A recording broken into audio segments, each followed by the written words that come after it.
Yo, hey, check this out. This isn't just a podcast, it's family. Let's go, Canes.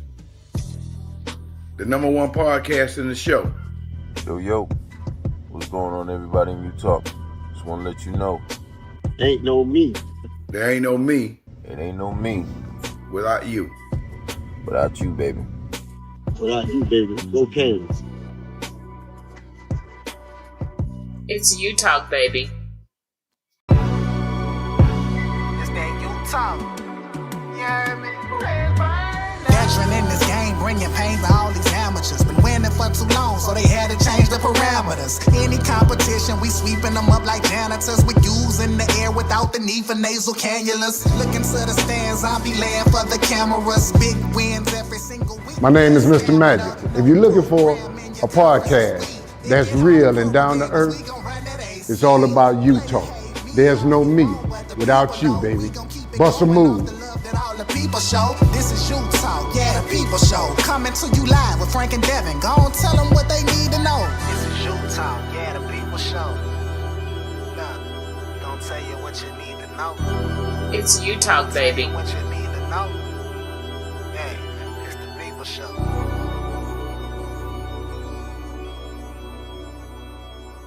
It's you talk, baby.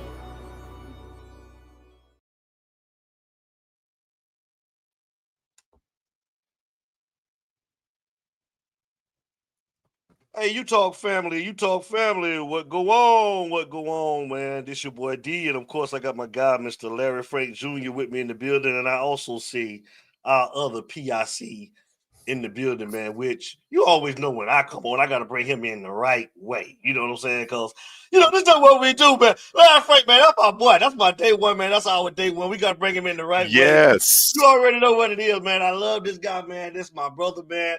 Anytime I need it, man, he there for his boy, man. So, Larry Frank, man, without any further ado, let's get the man himself from the Miami Mayhem Show, man. Our guy, our brother. Y'all already know who it is. Mr. A.O. himself. Good morning. Good morning and another good goddamn morning. Yes. Good morning, brother. Fellas, what's going on, man? What's going on a nice Sunday morning, man? How you guys doing, man? What's up? Refreshed. Is that the best word to call this Sunday? Refreshed. Because as Larry Frank saw last night in the chat, I was getting ready to go off. Like that first half was starting to get bombs over Baghdad type deal where we got to start kind of getting him out. Like I was trying to figure out how to get a plane going, where the banners are located in Miami. It was becoming like we were starting to look up shit that we shouldn't be looking up on ChatGPT. Like how and where do I start a GoFundMe? It was getting there, bro. Boy, for sure. Larry Frank, man. Larry Frank, how you doing this morning? I'm good, man. Hey, I told AO and everybody in the chat, man, I got so mad. I said, man, damn this. I'm going to watch Versus, man. I went and watched Cash Money versus No Limit. I tracked the game on my phone and just, and I watched the condensed version. After the game, Versus went off, I was able to watch the fourth quarter. I couldn't take it, man. I couldn't take it. I said, I'm not sacrificing the celebration in New Orleans to watch what I was watching in that first half. And No Limit won, by the way. Yeah, I'm going to have to go with them Tank boys too, man, because I was rooting for No Limit. I love Cash Money, but boy, I'm a No Limit soldier, bro. I love P. That's my boy, man. But we about to get into it, man. But hey, when he played Break 'em Off something, that was it. It was over. I said it's it. Shouts out to Game Mia over. X. Go home for the night. Yeah, hey, real quick, shouts out to Mia X, because Mia X showed out last night. She showed she's a top 5 female MC. So shouts out to Mama Mia. That was the one thing I hate about the game was missing that, because I had to watch the game. Like couldn't. I tried to even like jump over, and I couldn't even like focus on the verses when it was streaming. I'm like, my eyes just kept going right back to it. I'm like, if I give this attention that it really truly deserves, because like you said, like those two were the epiphany of like my childhood, right? Like you grew up you grew up getting all those No Limit albums just because of the album cover. Like just because right. Like we were collecting like fucking Pokemon cards when I was a kid. Like you didn't know the fuck was happening. Like you're just like, oh, I got gold on this shit. Like look, it moves and shit. Like you didn't know who half these people were. You're like, I don't give a shit. You didn't know who like, half of them were. You didn't even listen to the CD, bro. Right. Well, as soon as I would take it home, my dad would be like, oh hell no, give me that. I can't have to go re-snag them because my dad's like, why do you have this? Like, no, like you're 11. You're not listening to this shit. Like, no, absolutely not, sir. Like he's like parental control. I'm like, should we bring up all your music from R&B in the 90s, like in early and late 80s? Like I got in trouble for trying to sing Pony at our elementary school talent show because I didn't realize. Hold up, you weren't doing the gyrations, were you? I'm not gonna confirm nor deny that there might have been dance moves, and I was banned from doing any other future talent show at school, so I just gave up completely. Like, 3 years prior, I tried to do Prince "Do Me Baby." I didn't know any other songs. I was just everybody singing songs that their parents were listening to. So like my parents were young. So in your defense, there's a lot of music that was good, and we didn't know the meaning. Like right. Listen, Darling Nikki. I think everybody got in trouble for singing Darling Nikki at one point. Correct. Listen, y'all, we got a lot to talk about, you guys. We got a lot to talk about, and we got a lot of the fans. I know they got a lot to say as well, man. But we're gonna start out by giving props and congratulations, man, to the Hurricanes on their 42-7 wins.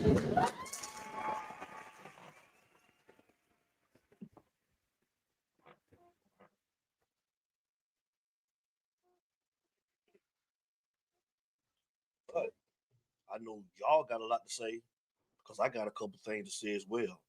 But I'm going to start off with you guys. I'm going to ask you, Larry Frank, and I'm going to go to UAO, and I'm going to ask you guys, what are your thoughts on how this game was won last night? Were you satisfied? Because we know we're going to always take the W, but you got to be like me because y'all realists. So I know y'all seen some things that you was concerned with, and I'm going to start with you, Larry Frank, to go ahead and you can start it off, and then we'll go to AO.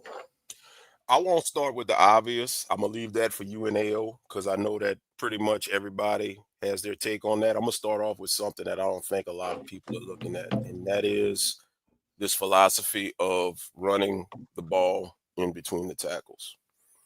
I don't think a lot of people understand, you start talking about scheme, you start talking about the different type of blocking. Is it man blocking? Is it zone blocking?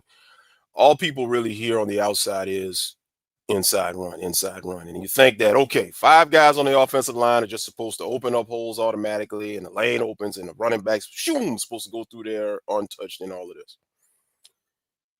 There's some coaching stuff going on, and I'll just give a quick breakdown, quick lesson. Miami is running a zone blocking scheme. If they do man blocking is, hey, you're going to block this guy, you're going to block this guy, blah, blah, blah. You're responsible for them all game or until we change it.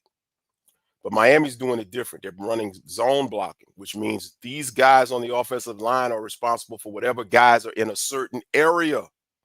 Now, that's the first thing that needs to be understood. Now, the scheme itself is duo, which means you've got combo blocking going on. So to break it down, you're going to have Bell, your left tackle, responsible for the opposing D end.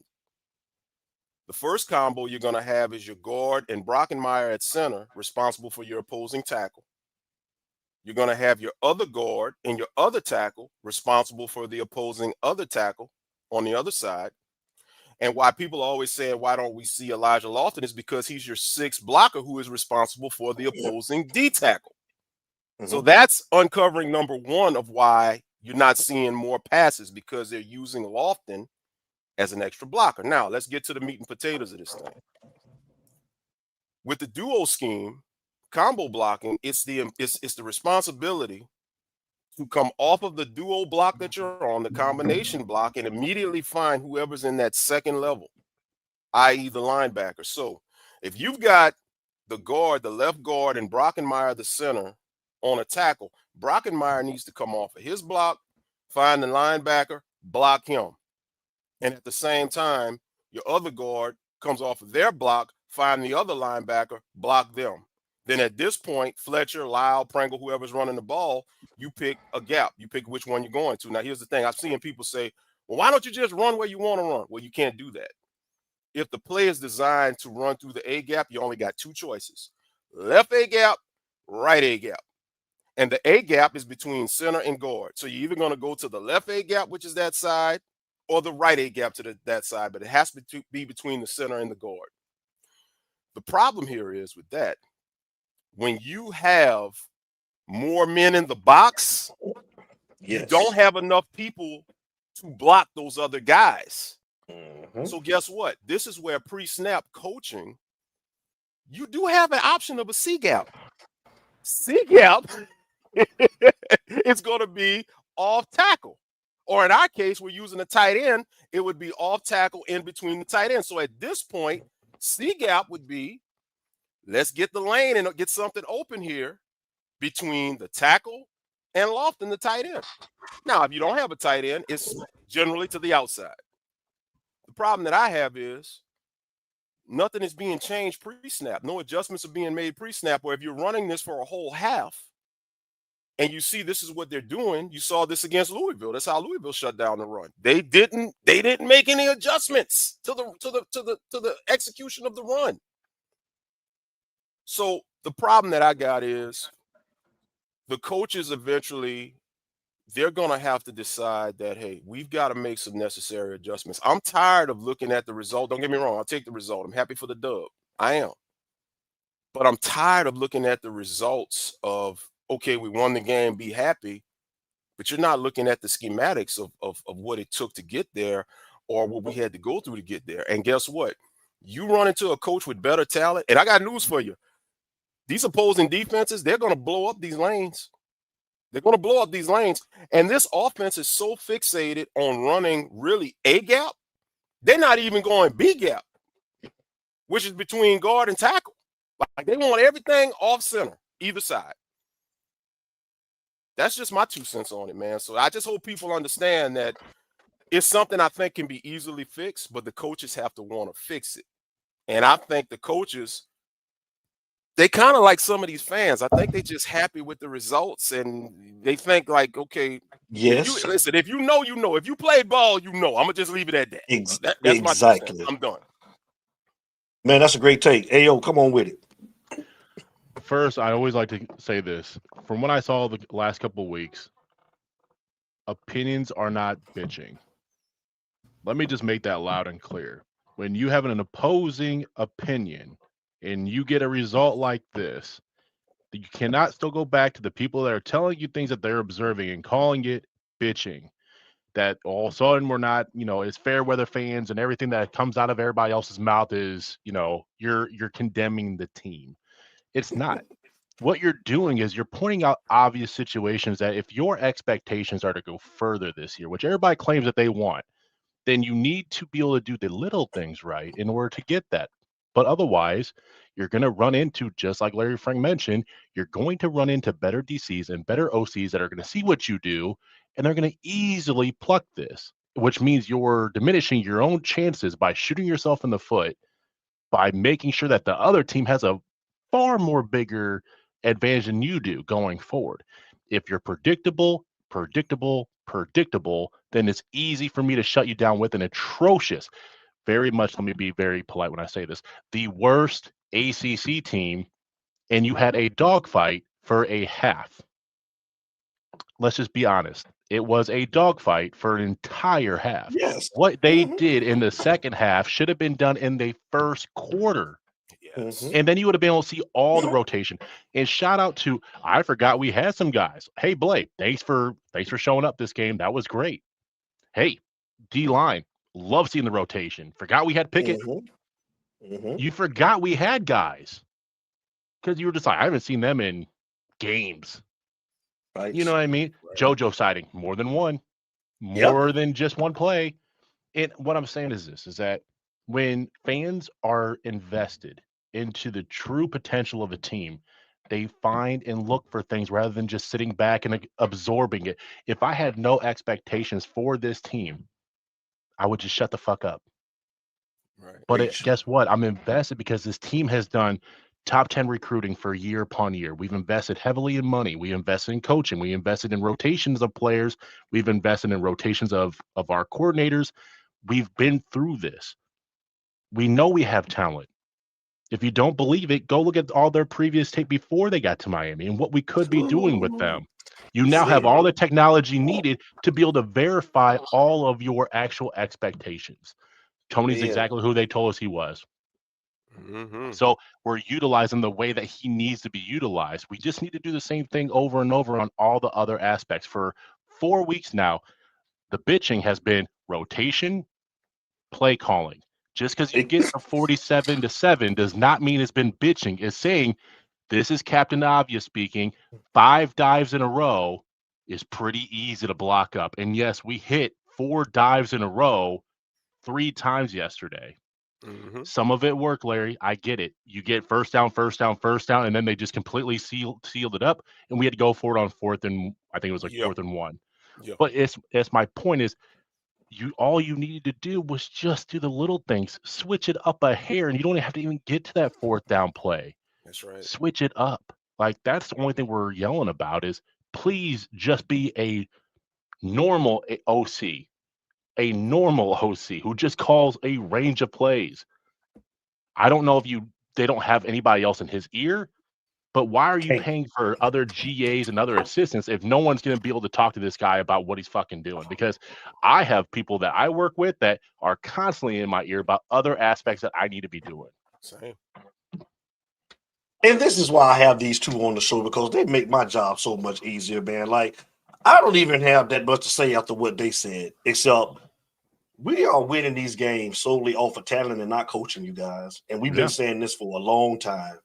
And we're fans.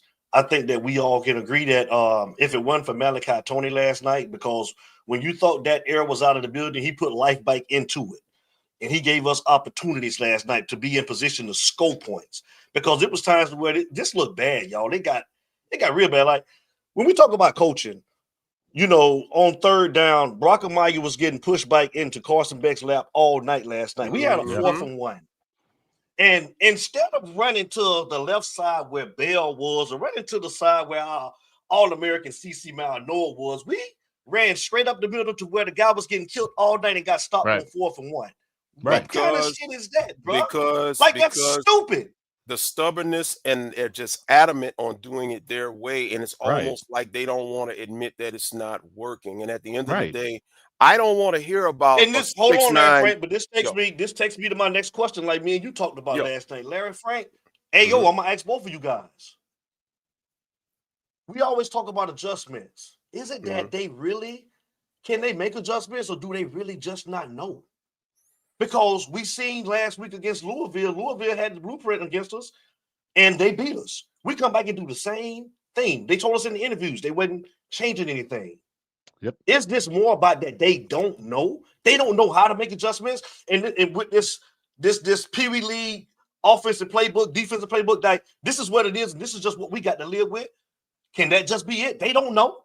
I'm asking. They don't know, in my opinion, because I'm gonna be honest with you. I don't want to hear about, you know, Markel Bell's size of being 6'9" and 340. I don't want to hear about Francis Noah being a potential top 5, top 10 pick if you're not going to run off tackle and let him do what he's supposed to be doing. Run off tackle. Stop running the same stuff. Thank you. And we saw when they got to the outside, you seen what the speed can do. You know, honestly, let's be honest. It was another 4th down where they ran the same reverse they did against Louisville, which was a bad call. But if it wasn't for Baby Jesus and his athleticism to be able to get to the outside and to avoid the tackle and get the first down, that was a bad play call on 4th and 1. What about the first drives with all those screenplays on the first drive? I think they ran like 5 or 6 screens. 4, 5, 6, whatever wide receiver screens. And now on 2nd and 11, you're still throwing screenplays, either losing yardage or getting 1 yard back, putting yourself in a 3rd and long situation. I think after last week, it's safe to say that Carson Beck is not going to be a quarterback that you can put the game on. Carson Beck needs to play the Ken Dorsey role. Now, I will give Carson Beck credit on one thing he did last night.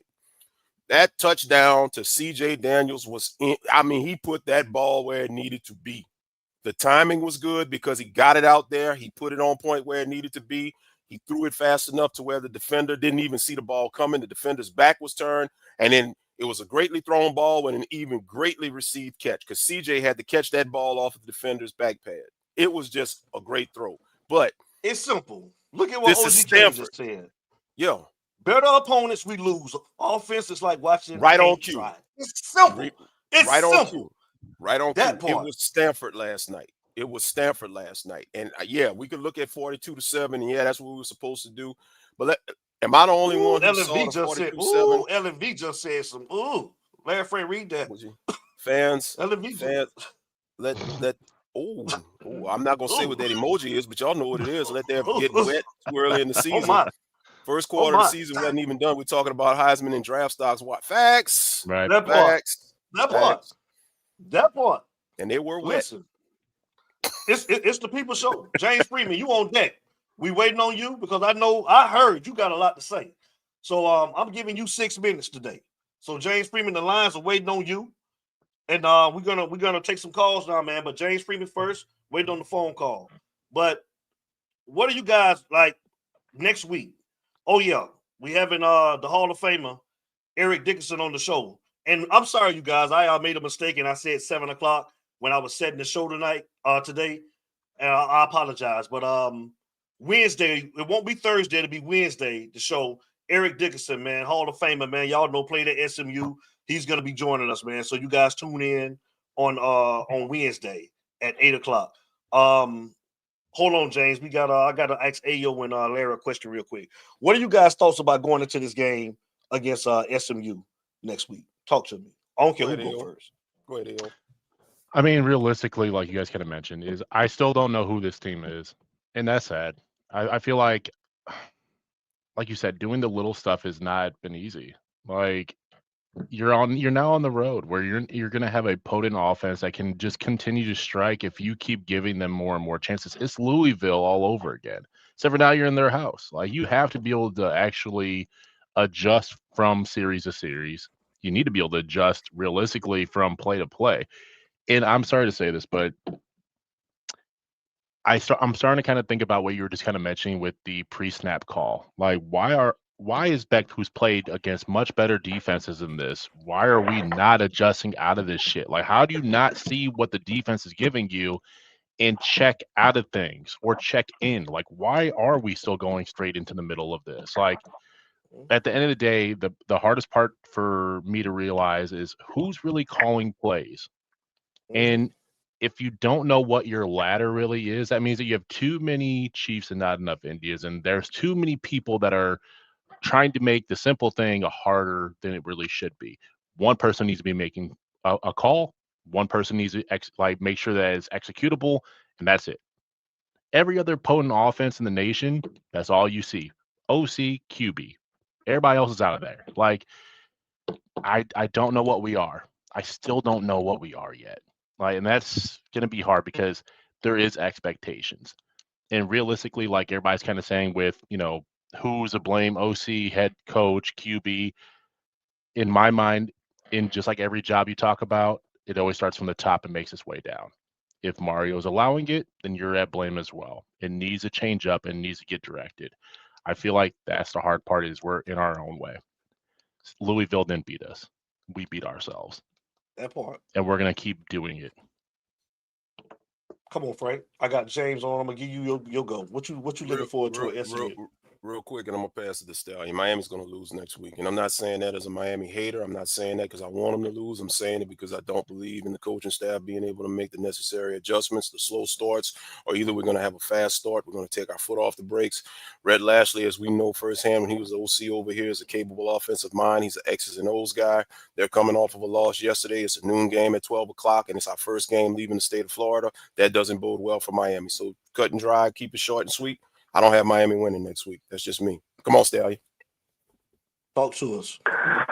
Guys, you just know your football. You just know your football. I'm going to highlight a few things because you've kind of already brought up a lot of things. Larry, to echo your statement, I want every Miami fan to forget what you saw yesterday on a scoreboard of 15-13 against Wake Forest, because that could very well easily be Miami next week. But I just don't think our defense is going to hold them to 13 points. It's bad enough that this game is actually going to be technically 11 o'clock Central Time, and it's going to be very early for Miami. So the ACC did us no favors whatsoever if they even wanted to sneak 2 teams in. But again, the ACC don't care about Miami, so let's just forget about that. And I'm not going to waste my time on that. What I do want to bring up something is really some things that we're telling, and it's coming from the horse's mouth. Chatbox is really bringing it with the heat, talking about, it doesn't matter if it's Maribel calling the plays or Mario or Dawson.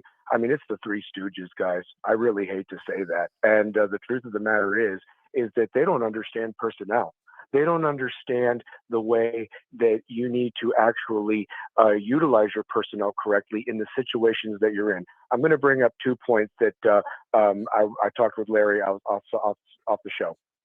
Number one, on a positive play, you pick up a 3rd and short, and this is the drive that was right after halftime. And again, you're 7-7, which is that's just deplorable at that point. But the truth of the matter is, you use the bubble screen to Fletcher on a 3rd and short. You pick up the first down that extends the drive that eventually gets you in the end zone. My question is, on the very next series, why don't you utilize that same play on 3rd and short? You go back to running it up the middle when James Brockmeyer has a nose tackle who's on Standford. We're not talking this is a big time nose tackle. Now, he was a big dude. Okay, don't get me wrong. But this is a Stanford nose tackle. This isn't somebody on Ohio State or anybody like that.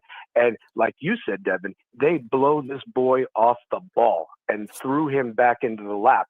And then I'm actually having some argument. I wasn't having the argument, but somebody's telling me, but Brockmeyer is a midseason All-American. Are you kidding me? In what? Because he's on the Remington Award list? What are we talking about here, guys? Are you seriously? I mean, these are facts. These are facts.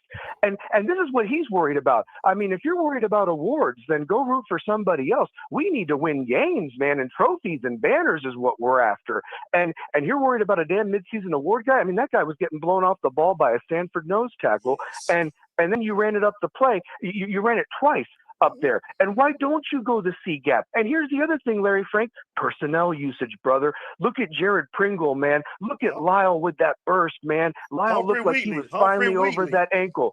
I'm telling you. Thank you. Anybody. Devin, you and me, baby. I'm telling you. Come on now on that seat. But I'm just saying, I mean, and what about another reverse with Malachi Toney? The fact that you only had 7 points at halftime is just atrocious, okay? Also, if you really want to run that bully ball with that line and just try to have a little bit in the lead and the pencil type of thing, then why don't you got Alafatuli back in there when you were doing that 3-set thing that was working against the Gators, who has a better defensive line?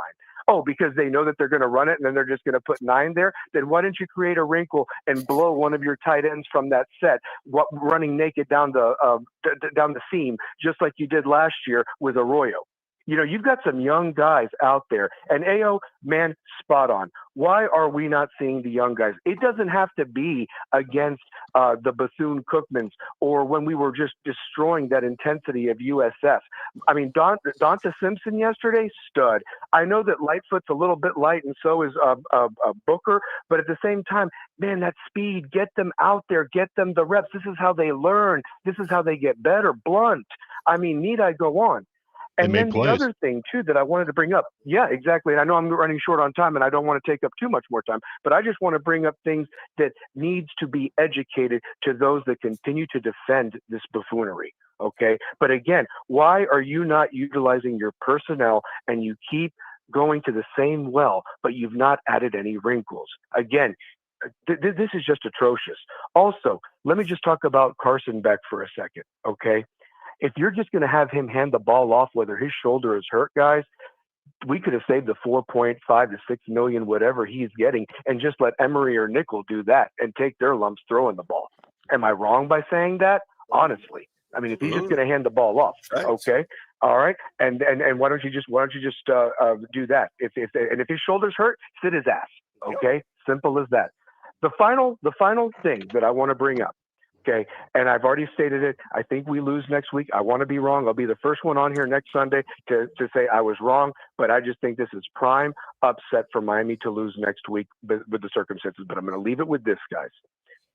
Nothing was more telling than one of the announcers last night actually saying, "Oh man, look at Tony Johnson set up.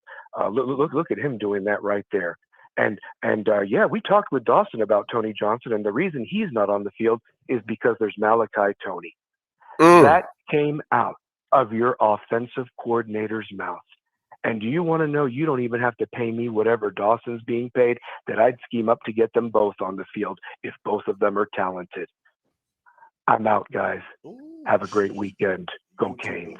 Wow. Have a great weekend, Jake. Wow. It's you talk, baby. Wow. Damn. One quick thing we haven't talked about. Whatever happened to us pulling guards? That was a huge reason why our run game was so solid last year. Is you would see guys getting pulled from every direction. Where, remember, like you guys mentioned, one of our main guys was at the front and center of that run, of those screens, of those. It opened up so much. I don't think in any game this year I've seen anybody on our offensive line pull once at all. But that was such a staple of last year, and remnants of that TVD horrible offense was you still had parts of that were getting pulled, and it's like you completely went away. It's like you kind of mentioned. It's almost like they hear what fans are bitching about and say, no, we're just going to get away from that. We're going to prove you wrong by shoving this down your throat over and over again. I have a quick answer. I might be wrong. I hope I'm wrong, but could it be that maybe the guards we got maybe won't be good enough on the pull, and that's why they're doing the dual blocking scheme, doing combo blocks? We don't know. I mean, hey, they're telling us the offensive line is all world. I'm just saying. That's my point.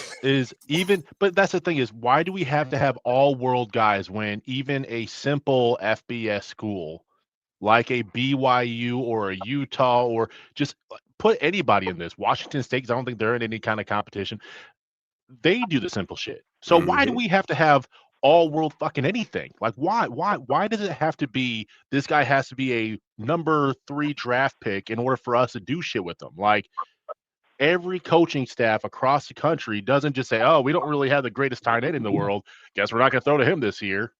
No, like, they go after what actually works and continue to develop that by trying to give him reps, right? The development in game is more beneficial than, well, he doesn't do that on Green Tree. Well, I don't want to fucking hear that. Like, just do it during the goddamn game.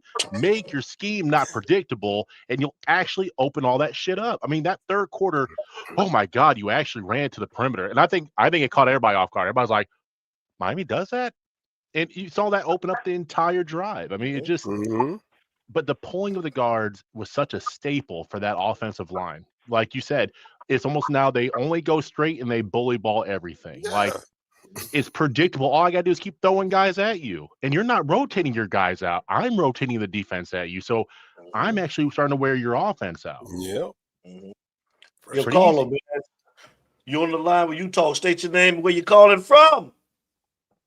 Hey, this is OG Kane calling from Tennessee. Oh, yeah, that's our brother, man. OG Kane. The OG.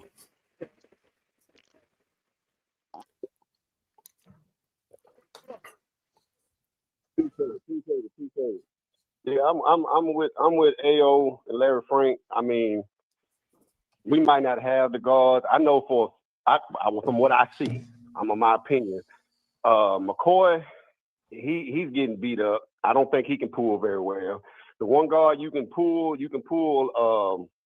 what's my cat? You can pull Coop, and then if you want to pull your tackle, which is kind of rare, my Noah, Maya Gore, whatever the last name is. If I'm brutalizing, I apologize for that.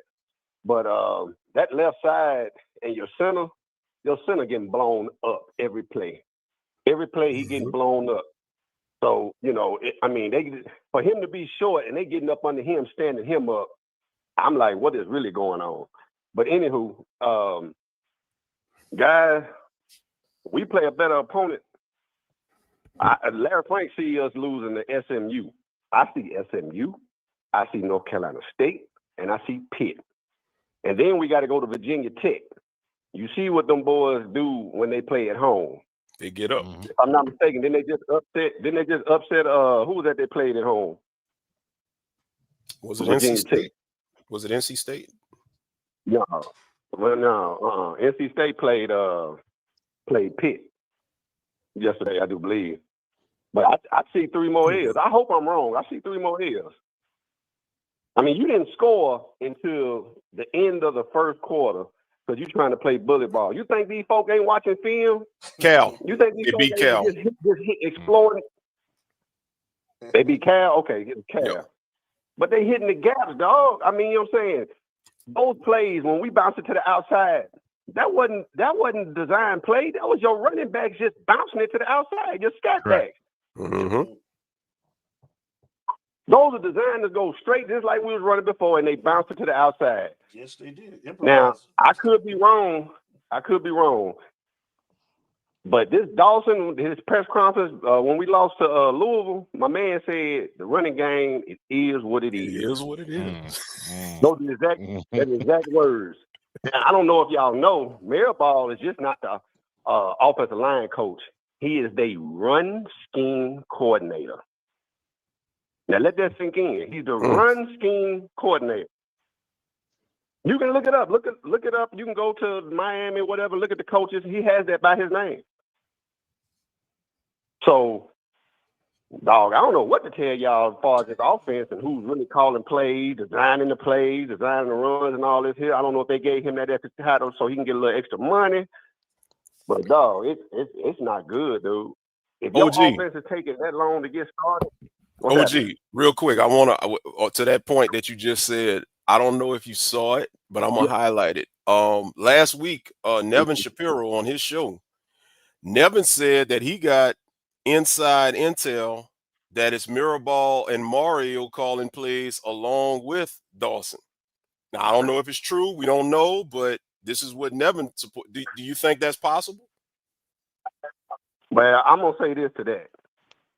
You know, we all got our speculations and everything, and a lot of names are being mentioned out. You know how it is. There's some truth to everything, but then there's some stuff that people sprinkle on there to make it more exciting. You dig what I'm saying? Thanks. So it might be some truth to all that, but then there's some extra in there to be like, oh, you know, to make you go like, oh shit. You know what I'm saying? So I think there's some truth to everything, but like I said now. He's the run scheme coordinator. So, I mean, all I'm gonna say is, dude, if we do this, it ain't looking good. Your defense ain't gonna be able to just keep bailing you out like that right there. So they gonna have their bad days too. You know what I'm saying? So that's really all of, you know, a lot of people keep talking about, you know, hey, we won, we did this here. Okay, dog, we highlighting the flaws that we see in the wins. But see, now when we lose, it's like when we lost at Louisville, everything under a microscope then. So I don't come talking about what all we did wrong when we lose again, and then y'all getting on us, calling us haters, because we see the flaws and see what the deal is when we play, you know what I'm saying, somebody like Standford. Because remember, Standford scored on us first and held us to 7 points going into the half. But y'all happy with this 42-7. No, dog. That's not playoff caliber right there, dog.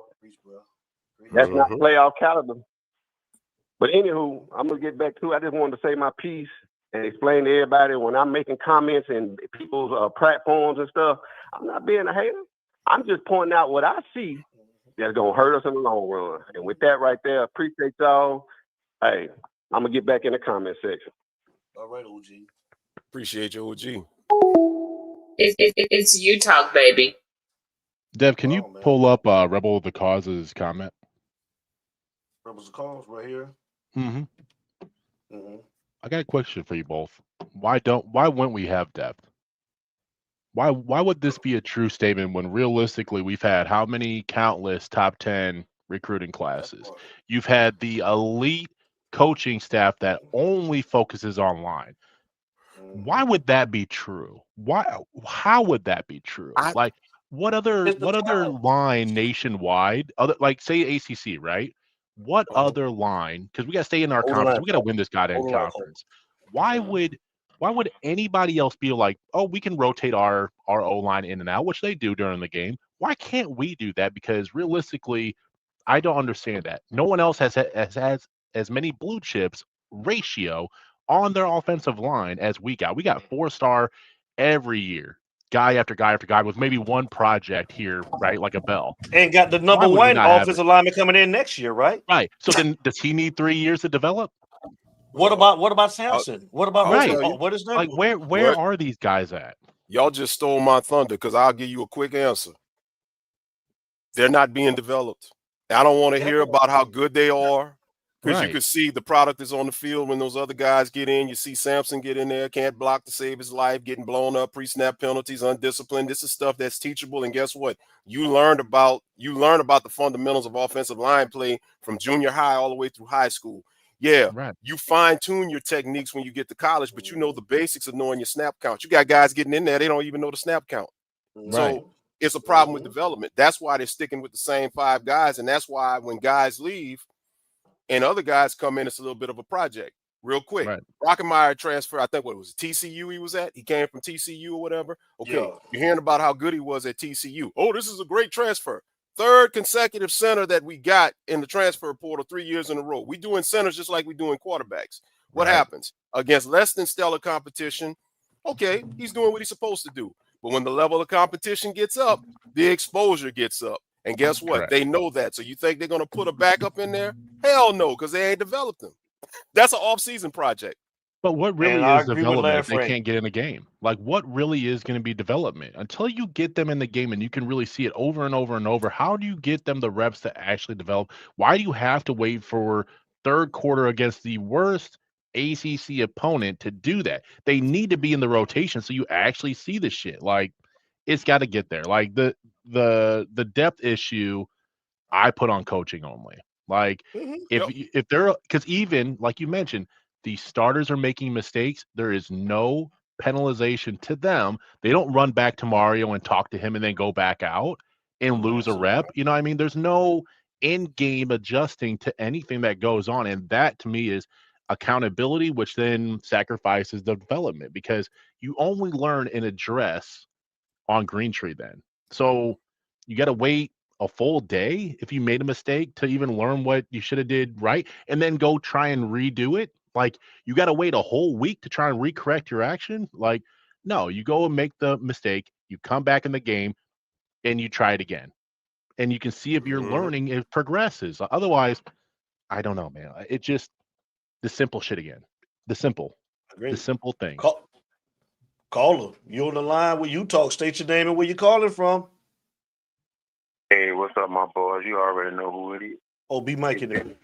Hey, Mobile's finest, boy. Mobile's finest. There he is.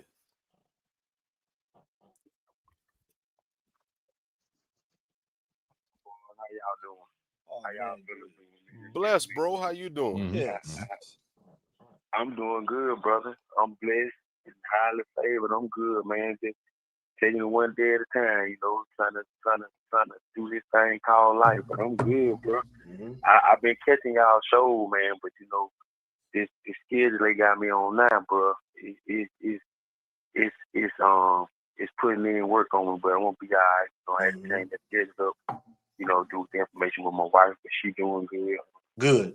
We rounding that last lap right now, man, but you know, it get harder and harder, but I'm good. Long as God say so, I'm good, man. But I've been catching y'all a lot of rewatch, and then I caught the show the other night, but I was at work, so I had to kind of jump in and out.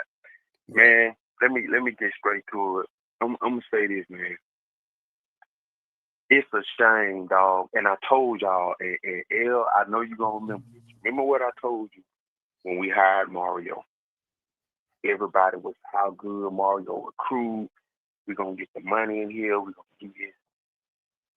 And y'all are my witness. What's the first thing I told y'all? I said, yeah, everybody talking all this shit, but what if it don't work? What if the shit don't work? What if it don't work? Yep. And I'm gonna be honest with y'all. Yeah, we were 5-1, 6-1. To all my Miami fans, I hate to tell y'all this shit ain't working. Whenever you have a OC, you can go back to last year with Cam. Whenever you have a OC that does not change up his game plan for the opponent that you're about to face in order to put your offense in the best position it can be in to either find the leak or attack something that this team does bad, your OC is butt crack. I can go get a pork ball OC to scheme plays up with the talent that Miami has better than Dawson. You hired Dawson because he was cheap and you can control him. Let's just keep it a book.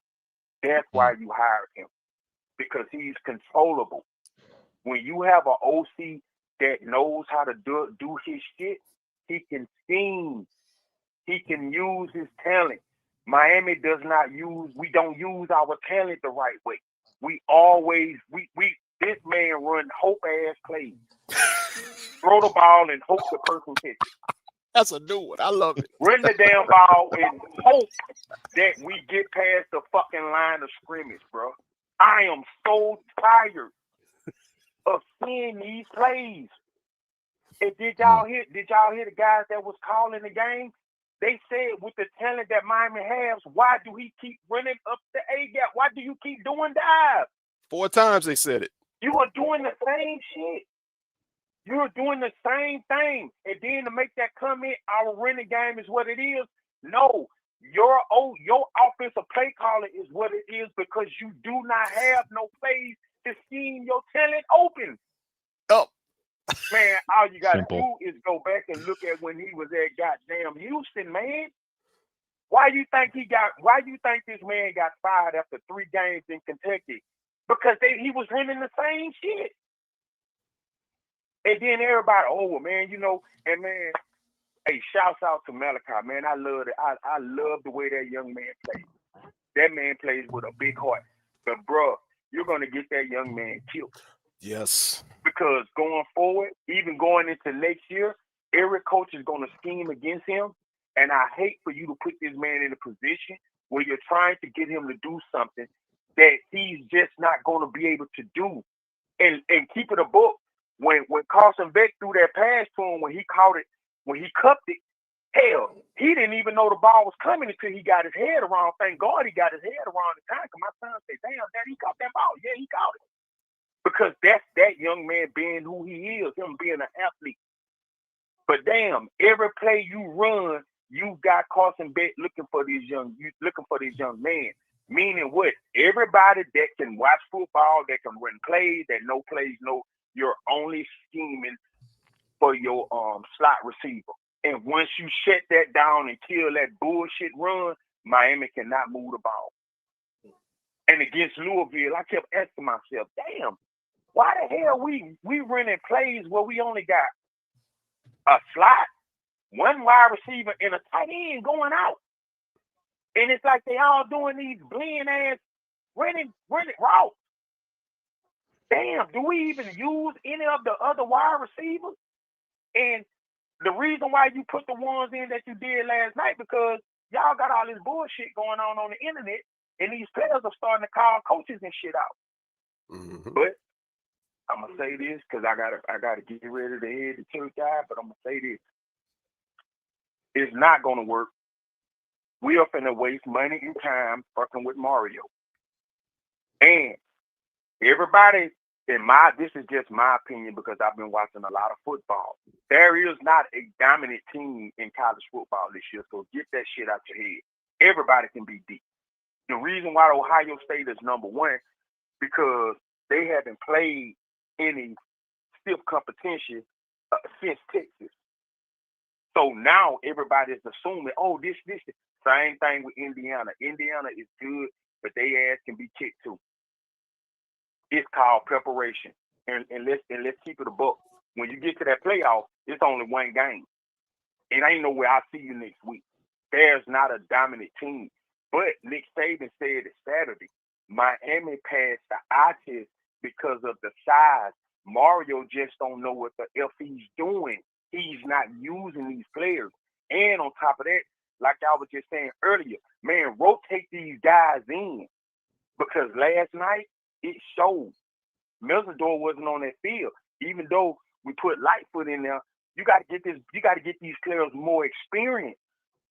Because when you do go against tough competition and they're not playing, they're not gonna perform because just like L said, it's going to start seeing where you see what? Lack of fucking development. That's why I say, I don't know what's going on with this coaching staff, what's going on internally, but it's something. It is something missing with this program. I don't give a damn what nobody tells me. It is something internally that is still fucked up with this program, bro. And you see it. Last year, you start off, you playing good, but bam, somebody exposed your ass. Now, everybody in the country know, oh, this is how we can beat them. Because they only going to do so much. They not going to change shit up. And for you to have a OC to say that, what he said, dude, I'd have fired his ass after the game. He wouldn't have been here. I'd have to get rid of him. Because if you don't change this shit now, this going to be another 4-5 years. We're going to have to deal with Mario with this same shit. And Mario is so goddamn stubborn. I'm going to say this and I'm going to get off. Nick Saban said something Saturday. It probably went over a lot of people's heads. But he said this. He said, man, when I came into the league, when he said the way his system was set up, he said he was running the ball. He wanted to pound. He wanted to overpower everybody. But he said college football is evolving to where you have to change. He said he didn't want to, but he said he had to. He said because he's seen where it was going, and he also said it too. But he knew it was going to put more pressure on his defense. He said because when you start scoring real quickly, you're tiring out your defense. You have to put them out. But he said now you have got to be able to outscore your opponent. So if your offense ain't producing no goddamn points, I don't give a damn how good your defense is. They gonna get tired because guess what? Your offense keep doing damn 3 and out. So eventually, your good defense is gonna become a victim of your sorry ass offense and your OC calling these sorry ass plays. So, man, I'm just gonna sit back. I'm gonna keep watching my games. Like I told y'all, what if this shit don't work? Everybody keep talking about NIL, and I'm gonna say this about that NIL shit, man. Truth be told, that shit is really starting to put a hindrance and a hurt to the goddamn college football. Because guess what? You don't play these guys. Like y'all said, no development. Everybody now towards the last couple of few of the games, what y'all doing, man? Well, if I don't play this game, fuck it, I'm out of here. That's what them kids hear. And then if you got a coach like Norvell, some guys don't give a damn about no Mike Norvell. They already checked the hell out. They looking for their next deal.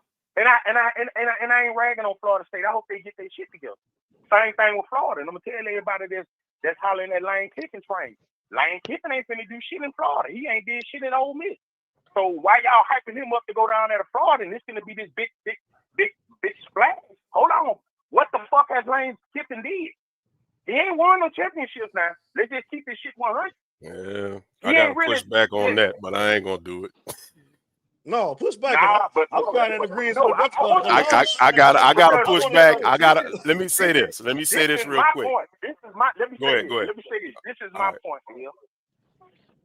You have not won a championship. Your team has not made it to the SEC championship. Mm-hmm.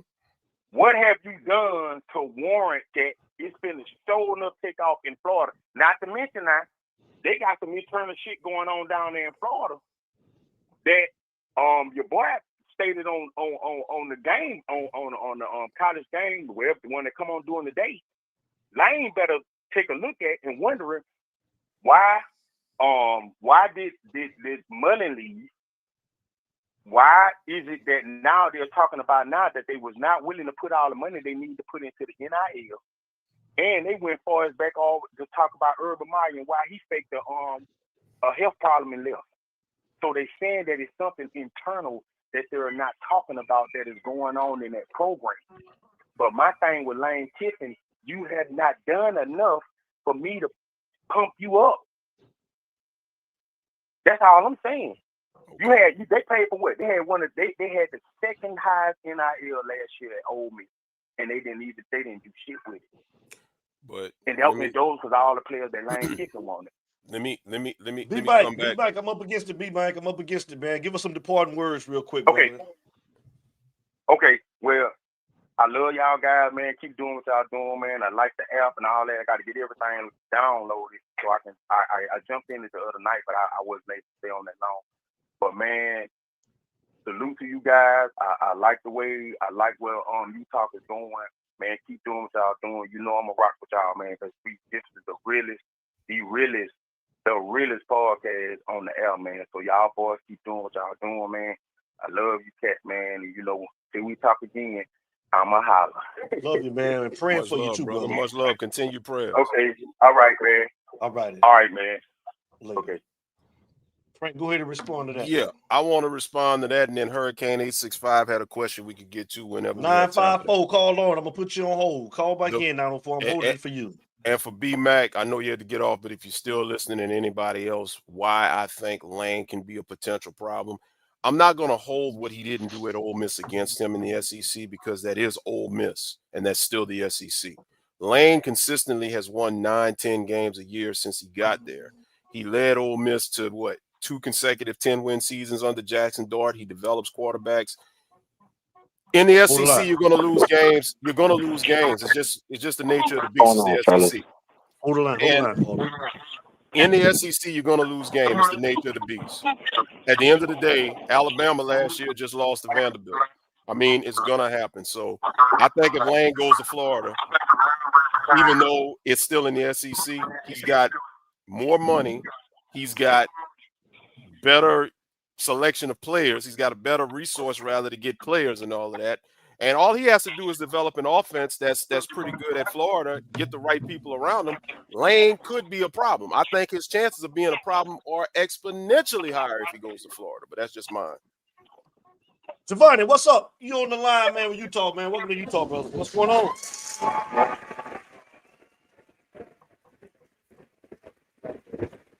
My favorite podcasters in the morning. Early morning, happy Sunday to everybody on the panel. God bless, happy Sunday. Couple things I saw. This ain't the same team in the first 4 weeks. They're not swarming to the ball. Defense look lackadaisical, lethargy. They look weak. The last person who called in, he had everything on the button, everything on the nail. Everything he said is exactly right. The defense just don't look like they came to play. Mark Fletcher made a comment, I think during the game when they interviewed him during practice, and he was saying something about they knew they was going to lose to Louisville because of the practice they had following up to that week. There is no way you have a bye week before the Louisville game, and Louisville also had a bye week, and you come out and play like that. But moving forward, this ain't the same Miami team in the first 4 weeks. I don't know what's going on. I don't know if it's the practice. I don't know if the players is not, you know what I'm saying, if they're not motivated. But this ain't the same Miami team I saw versus Florida. This ain't the same Miami defense I saw versus Notre Dame. This ain't the same Miami team I saw went up to FSU and Tallahassee. And I don't know what's going on. It's different ways to skin a cat. I don't know why they keep running the ball up the middle. You can do a sweet pass to Pringle. You can do a toss to Ray Ray. I just think Dawson play calling is bullshit. I'm going to call it how I see it. When he was at Houston, who led the receiver corps was Tank Dell, and Tank Dell worked out of the slot. If you play a team that takes away Tony and you take away Daniel, there's nobody else on this team, and take away the inside gap and bring the linebackers down, there's nobody else on this team with something.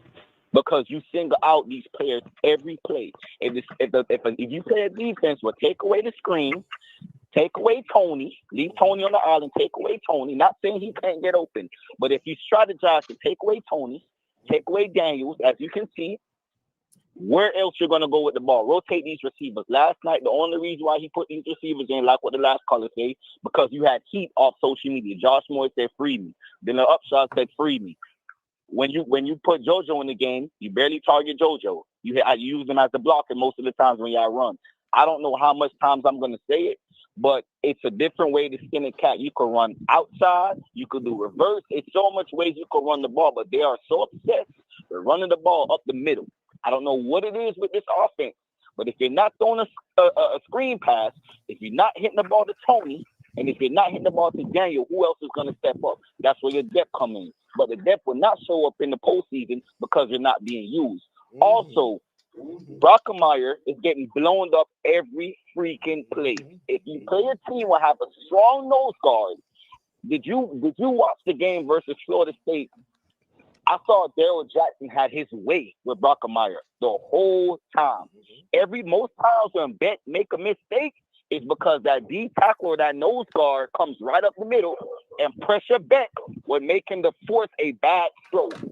Make him force a bad throw every time. You had a 4-star center who you recruited from Bishop Gorman. Let's see what he got. You had Ryan Rodriguez, where you got from Columbus, where you got from Miami. Let's see what he got. It's so much different options. All offseason, I heard cross train.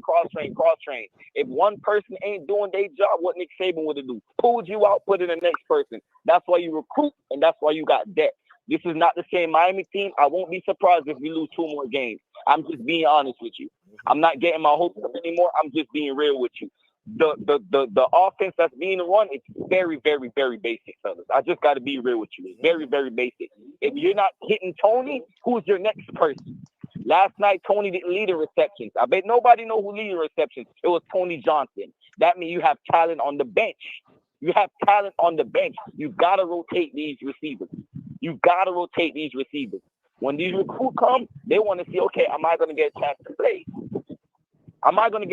play? That's what it is.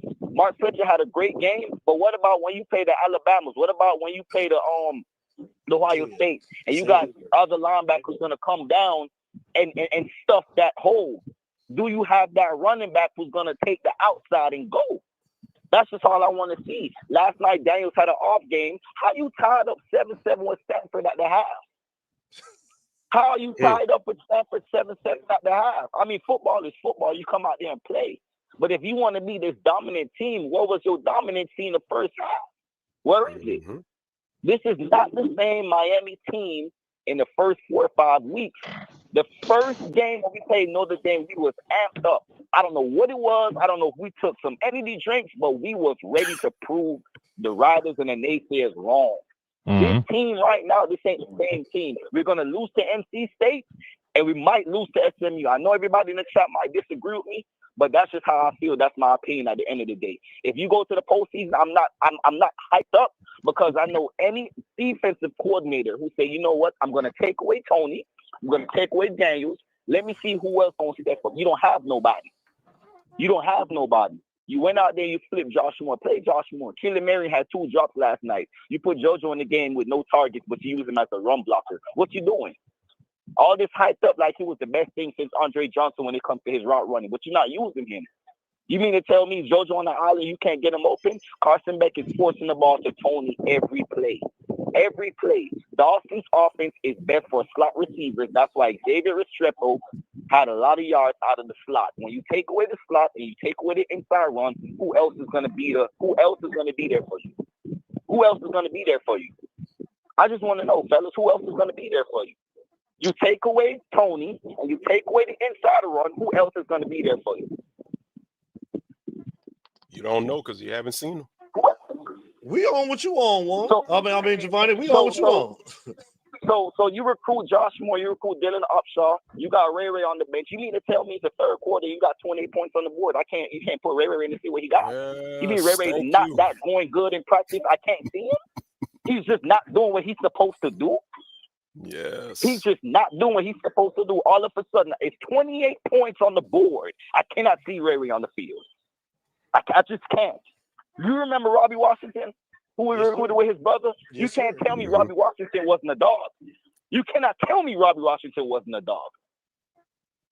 I'm just being real. When you get recruits down here, Calvin Russell, and all these players down here, you got them on the sideline. What you think they saying? Damn, they tied up with Stanford. Not saying football ain't football. You get what I'm saying? But if you want to be this dominant team, one thing I respect about Nick Saban, this is one thing I respect about Nick Saban. If you not playing, your ass is out the game. I got somebody else for you. And you will lose your spot for the rest of your season. Giovanni, I'm up against you, man. Give us some closing words. Give us some departing words. I'm up against it. All I'm going to say is this, fellas. We don't come to play. I don't see us going to the postseason. And if we do go to the postseason, I don't see him going anywhere further than the first round. I'm just being real with you. Mario is stubborn. and he wants his own way. And until you find a dominant play caller who's able to say, Mario, I got this, you won't go anywhere. Appreciate it, fellas. You talk, like, and subscribe. The best show in the morning. Catch it in the morning. I appreciate you guys, man. Thank you. Thank you, brother. Thank you. Hey, man, it's a pecking order over here, man. It's you talk, baby. Chris Kane, I'm holding it for you, man. We're going to take one last caller, then we're getting the hell on, man. Y'all want to respond to that? Go ahead.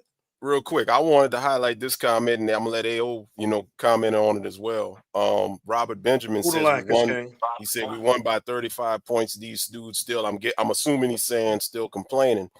Real quick, I just want to say this. Yeah, we won by 35 points, but if we continue doing what we did last night against better competition, we're not going to win by any points because it's going to result in a loss. That's why, like AO said earlier, it's not complaining, it's observation. AO, you want to respond to that? Yeah, I mean, if it's complaining about 35 points, why did it take so long for the 35 points to be developed? And would you have said that if it's still, I don't know, we win by 14? Because some of those touchdowns were not really in the thick of things, too, right? I mean, the last second one was right there, but to me, it's fine. You want to beat a Stanford by 35, great. If that's all your expectations are this season, great. Enjoy a 6-6 type season then, because if that's your dogfight and that's your pedestal that you're willing to go to, I was told and I have had hope that this team was more elite level, that we were ready to play with the big boys of college football, that's what we strive for, that's what we're paying for. So to go back to that comment, if you're paying the money and you're investing in the money, then you should higher your expectations as well. It's not just 35 points to Stanford, because really, those were fucking backups to Stanford as well. You should have put up 50 on them. To be honest with you, go look at their depth of their injury reports. You ain't play nobody in that goddamn game. So realistically, go back to 35 points. You should have did it in the first quarter by half. You should have had this. So maybe you should up your expectations, and not to say that we're not upping ours, because we expect to go to an ACC championship game. We expect that we should be in the college football playoff, because that's what we're paying for. That's what the schools told us that they're invested into. And like the caller mentioned before, if you don't get this to work with Mario, I'd be very worried about what this institution does going forward, because they've proved to you for the last 3 decades, and we got other shit we can go do with our money. And football was on the last track. So just remember, 35 points to a Stanford can lead to a whole lot of de-investment going forward. B Brock, man, good point, AO. B Brock, put your area code up in the comment section, man. My bad, man. Chris Kane, I'm gonna take B Brock after Chris Kane, and then we're gonna get out of here, man. Come on, Chris Kane, with it. So what's up, y'all? What's going on, y'all? How y'all doing today? Good morning. One morning. I'm gonna keep it short and sweet. I'm gonna just say like this: we did what we were supposed to do, but we didn't do it in a timely fashion the way we were supposed to do it. It's not about complaining; it's about critiquing. It's about what we've seen on this field for the last 30 some odd years. And AO nailed it. D, y'all nailed it. Very frankly, I nailed it. It's expectations. You cannot start off slow like this with better competition, because you will not play catch up. This was Stanford. You see what I'm saying? This was Stanford. Let me reiterate that. This was Stanford. This was not Pitt. This was not Louisville. This was not VTech. This wasn't SMU. This was Stanford. And yeah, we did what we were supposed to do because we finally woke up. But at the same time, what about if you get down to this point where you never do get up? What about that? What are we going to do then? What are you going to do when you have to make the right adjustments for the right here, right now? You cannot wait until the second quarter in order for you to go ahead and start making moves. Because if we do go ahead and we finish out and we do win out and we do go to the ACC championship and we do win it and we do go to the playoffs, there's other competition that is not Stanford that's in there. So you might want to reevaluate that, and you might want to go ahead and be able to, nip that in the bud right here, right now. Okay, I still see lackadaisical play calling from Dawson. It seemed like nothing didn't want to work as far as that, but then he want to take shots and all this other kind of stuff late. Do these things and knock them out of the game early. You take them away out of the game early, you won't have to play catch up. Do the things that you're supposed to do and the right things that you're supposed to do in the time that you're supposed to do it. Because let's understand something. This is a game where now the game doesn't stop for nobody. Those games go by quickly. It's more of an offensive game than anything. And it's a time clock control game more than anything. So you cannot sit here and be bullshitting around wanting to sit here and play catch up. Okay? We did answer back and we did answer to 35 unanswered points. Yes, we did do that. But it took us to the second quarter in order to do it. I'm not complaining. I'm just showing critique. Mario has to get out of the way, get someone in there that's going to be a play caller that's going to tell him, I got this, you sit back, you be the CEO. You cannot play with that BS vanilla offense that Dawson is playing with and expect to go anywhere, because I'm going to tell you now, even though we won, don't think that they're not looking at film for what Louisville did. Don't think Stanford didn't look at the film that what Louisville did, because in actuality, if they would have had the depth and those people wouldn't have been out, it would not have been a 42-7 game, and I can promise you that. And we probably would have been on the ropes with that. You feel what I'm saying? Because you have to look at what you're doing and why you're doing it. Understand what you're doing and why you're doing it. Why do you have this? Why are you going for lackadaisical play calling and you're doing the same thing that you did last week that you did with Louisville? You're still running it up the middle continuously over and over and over again instead of running it to the outside. That's why you lost to Louisville. You don't think Stanford was ready for that?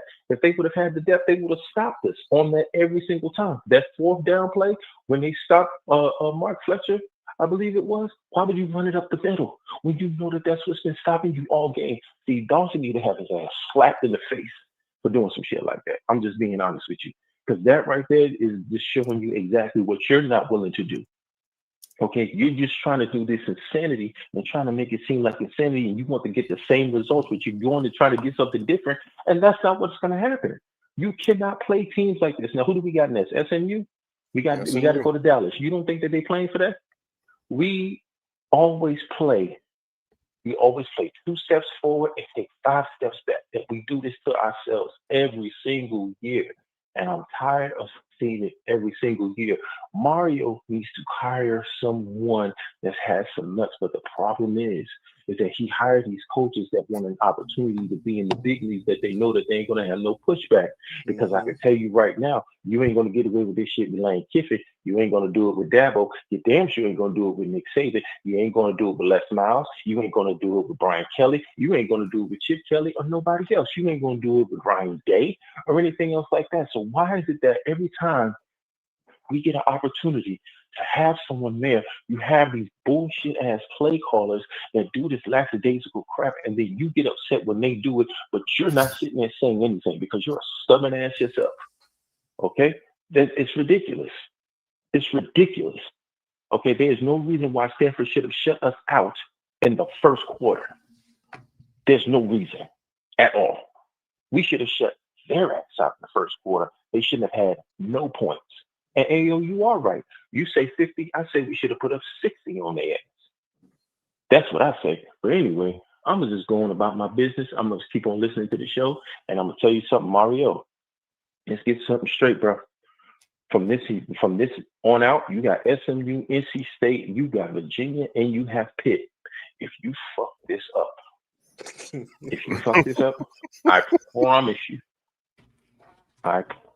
you, Mario, you are going to be in for the worst. We don't give a damn about your recruiting. We don't care who you get, how you get NIL, none of that. There are other coaches out there that can do NIL just as good as you. But I promise you, you better not mess this up.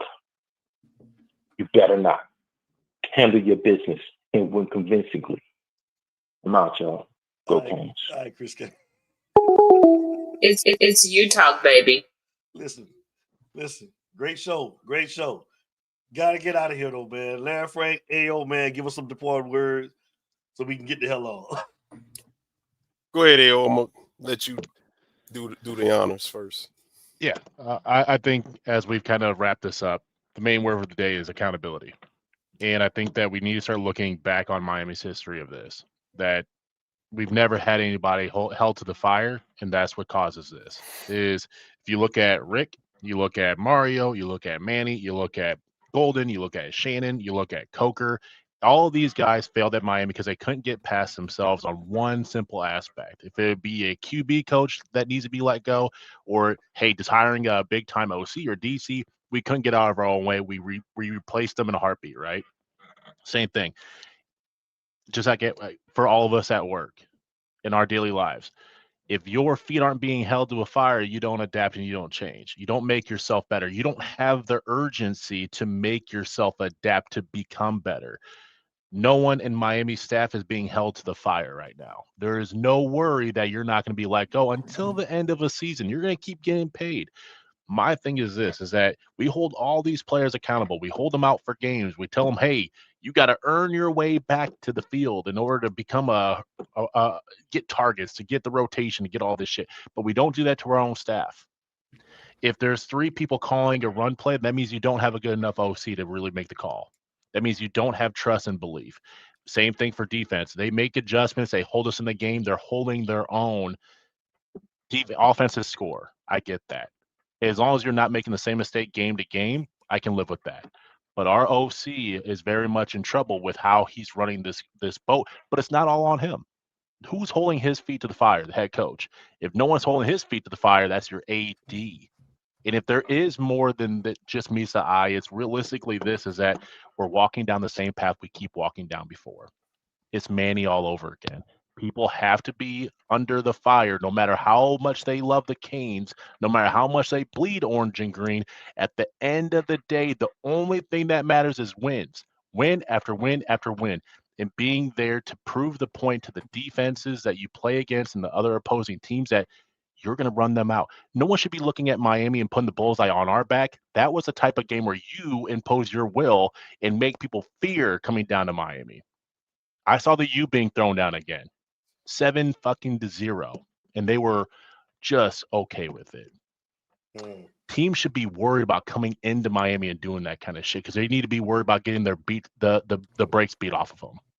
We don't have that right now. Louisville threw that all the way back to prior to Cam year, right? Where everybody threw the U down in Miami. And unfortunately, we're walking back into this. Feet have to be held to fire. No one should ever think they're above that U, coaching staff included. Larry Frank. If you go back to Shannon Dawson's press conference, the famous words he uttered, it is what it is. I want to tell you guys something. I don't know about y'all, but whenever I tell somebody it is what it is, that's code for I don't give a fuck. That's just my nice way of saying I don't give a fuck. So for him to be called out and he's saying it is what it is, alluding to the running game not changing, I take that as I don't give a fuck what needs to be done. We're going to keep doing what we're going to do, whether it works or not. And to what B-Mac said earlier, shouts out to him, it's hope ball. They're going to play that same ball hoping it works. So to those who are getting angry and feeling like, you know what, the win should outweigh, you know, the path to the victory, y'all better open your eyes up because we told y'all this last year. We told you this the year before. We've been telling y'all this ever since we've been on here. It's more than just the end result. It's what you're getting to in the middle of the game that leads to the end result. And you have to go off the eye test. You have to go off of what you see. Your eyes don't lie. If you're happy that we won by 35, cool. I'm not mad at that. I'm happy we won by 35 at 2. But at the same time, I'm not going to overlook, you know, the fact that we won by 35, but we struggled. I'm not going to overlook the fact that in all but 2 games this season, that being Bethune-Cookman and South Florida, and to a degree, South Florida fits into this category, but I'm going to go ahead and put them on the side.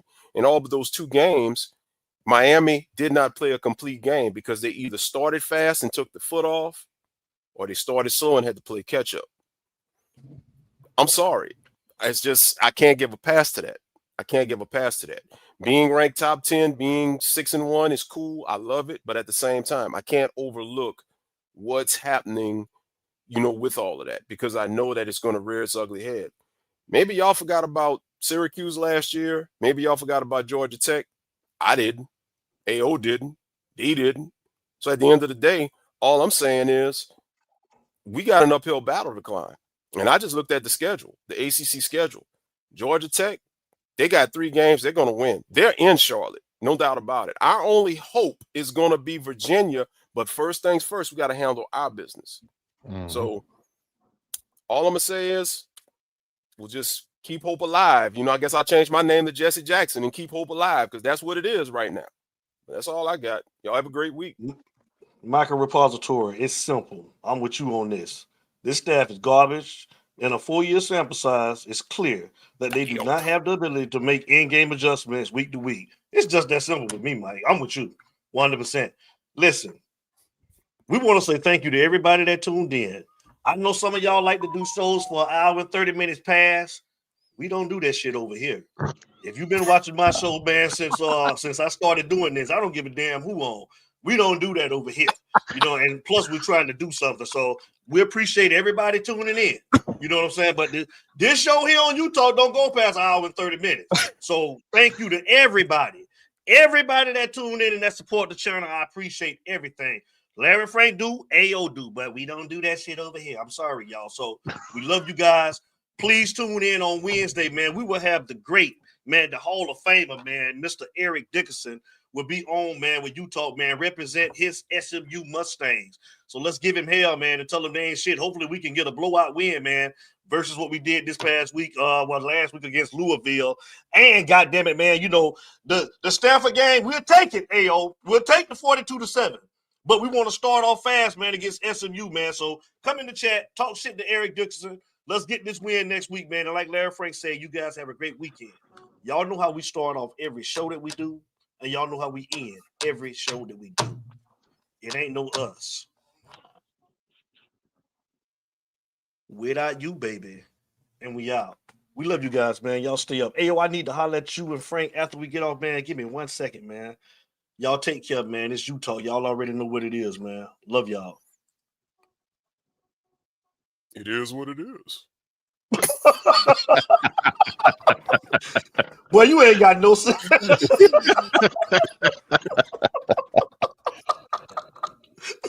And he's still employed. That boy. Oh. Stupid. Yo, hey, check this out. This ain't just a podcast. It's family. Let's go, Canes. The #1 podcast in the show. Yo, what's going on, everybody in Utah? Just want to let you know. Ain't no me. There ain't no me. It ain't no me. Without you. Without you, baby. Without you, baby. Go Canes. It's Utah, baby. It's that Utah. Yeah, man. Veteran in this game, bringing pain to all these amateurs. Been winning for too long, so they had to change the parameters. Any competition, we sweeping them up like janitors. We using the air without the need for nasal cannulas. Looking to the stands, I'll be laying for the cameras. Big wins every single week. My name is Mr. Magic. If you're looking for a podcast that's real and down to earth, it's all about Utah. There's no me without you, baby. Bust a move. The people show, this is Utah, yeah, the people show. Coming to you live with Frank and Devin. Go on, tell them what they need to know. This is Utah, yeah, the people show. Look, we gonna tell you what you need to know. It's Utah, baby. What you need to know. Hey, it's the people show.